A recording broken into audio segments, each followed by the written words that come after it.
বর্ণাঢ্য আয়োজনের মধ্য দিয়ে উদযাপিত হল ঢাকা ইউনিভার্সিটি ফ্রেন্ডস অ্যালায়েন্স ডুফার পঞ্চম মেগা রিউনিয়ন। ঢাকা বিশ্ববিদ্যালয়ের 1995-96 শিক্ষাবর্ষের প্রাক্তন শিক্ষার্থীদের উদ্যোগে সকাল থেকে বর্ণিল শোভাযাত্রা, স্মৃতিচারণ, সাংস্কৃতিক অনুষ্ঠান সহ নানা আয়োজনের মধ্য দিয়ে উদযাপিত হয় বন্ধুত্বের এই মিলন মেলা। সকালে টিএসসি মিলনায়তনে অনুষ্ঠানের উদ্বোধন করেন বিশ্ববিদ্যালয়ের উপাচার্য ডক্টর সাইমা হক বিদিশা। আরও উপস্থিত ছিলেন প্রধান উপদেষ্টার deputy press secretary Azad Majumdar, সাতক্ষীরার জেলা প্রশাসক মুস্তাক আহমেদ, যুগ্ম সচিব সাইফুল হাসান, উপসচিব আরিফুজ্জামান, ডুফার প্রতিষ্ঠাতা সভাপতি একেএম এনায়েত হোসেন পল্লব এবং ডুফার প্রতিষ্ঠাতা সাধারণ সম্পাদক ডক্টর সৈয়দ নেয়ারুল ইসলাম সহ অন্যান্য অতিথিরা।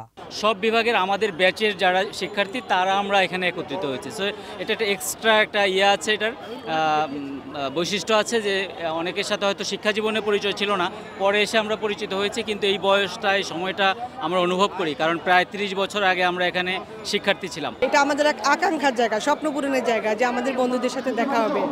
আমরা এই অনুষ্ঠানের মাধ্যমে সুখে দুঃখে সবার সাথে শেয়ারের ব্যাপারটা থাকে আর কি। ডুফা একটা প্রাণের সংগঠন, এটা আমাদের অনুভূতির সাথে জড়িত, এটা আমাদের অস্তিত্বের সাথে জড়িত।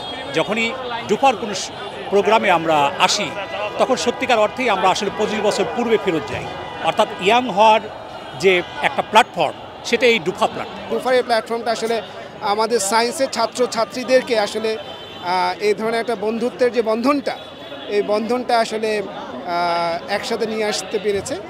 তো আমরা আগে যেমন কখনোই টিএসসিতে আসা হতো কালে ভদ্রে, অথবা মধুর ক্যান্টিনে যাওয়া হতো কালে ভদ্রে, বা ডুফার কল্যাণে দেখা গেল যে এই প্ল্যাটফর্মটা আসলে আমাদেরকে সব জায়গায় একই সাথে বেঁধেছে আর কি। বর্তমান যারা আছে তাদের জন্য তো অবশ্যই এটা একটা ইন্সপিরেশন, আর আগের জেনারেশন আমরা এটা করছি যাতে বর্তমান জেনারেশনটা এটাকে ধরে রাখে, এটাকে শেখে। কোনো একটা বন্ধু সংগঠন, এত বড় সংগঠন ওয়ার্ল্ডে কোথাও আছে কিনা সেটা নিয়ে আমরা কাজ করছি। এমনও হতে পারে আমরা গিনেস রেকর্ডের জন্য অ্যাপ্লাইও করতে পারি। সো এটার প্রসেসও চলছে।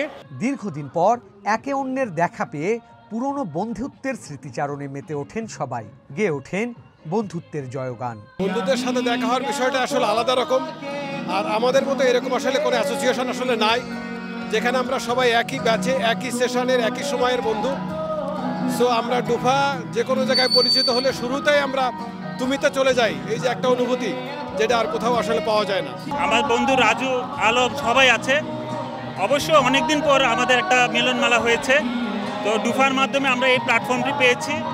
এখানে আমাদের শুধু আমরা নয়, আমাদের ছেলে মেয়ের, আমাদের আত্মীয় স্বজনদের একটা মিলন মেলা, সত্যি একটা ওয়ান্ডারফুল গ্যাদারিং। চ্যালেঞ্জিং জীবনে সবাই জড়াই গেছি, কেউ কারো খোঁজ নিতে পারি না, কিন্তু ডুফা আমাদেরকে সেই সুযোগ করে দিয়েছে। আমাদের হারানো বন্ধুদেরকে আমরা আবার খুঁজে পাচ্ছি। এই রিউনিয়ন একটা প্রাণের মেলা, এটা উচ্ছ্বাস।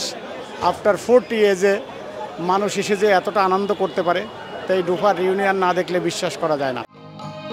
আয়োজনে গানে গানে শ্রোতাদের মাতিয়ে রাখেন সঙ্গীত শিল্পীরা। ইংরেজি দৈনিক টাইমস অফ বাংলাদেশ ছিল বন্ধুত্বের এই মিলন মেলার মিডিয়া পার্টনার।